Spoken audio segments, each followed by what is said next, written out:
نفر يتكلم عربي معنا عربي كل جمهور القراءة القرآن الكريم ليس العمل انفرادية। হযরত বলতেছেন যে যখন কোরআনুল কারীম তেলাওয়াত হবে তখন অন্য কোনো কাজ করবেন না। বিশেষভাবে বাদামওয়ালা যারা ভিতরে ঘোরাঘুরি করছেন, মেহেরবানি করে বাদামওয়ালারা ঘোরাঘুরি করবেন না, এক মনোযোগে কোরআনুল কারীমের তেলাওয়াত শুনেন এবং মারহাবা বা যেভাবে এক্সপ্রেশন করা যায় এভাবে করেন।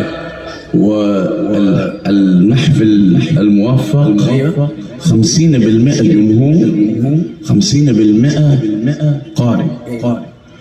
لازم يشارك الجمهور بالتلاوة، ليس تشجيع وبعد ساكتين. لازم يأخذ القارئ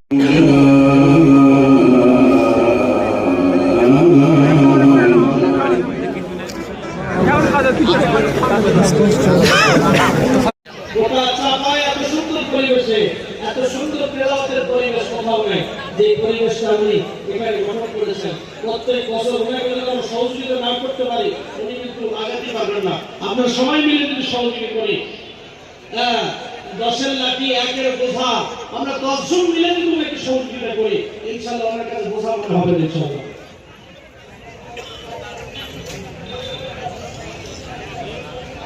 সুবহানাল্লাহ।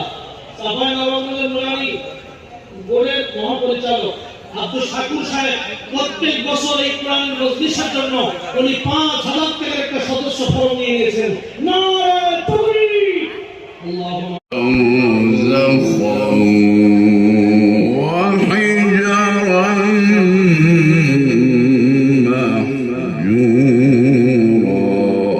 أحسن جميل جدا.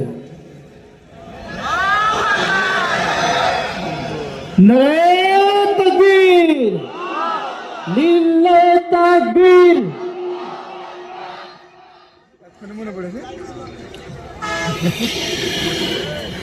وهو الذي خلق من الماء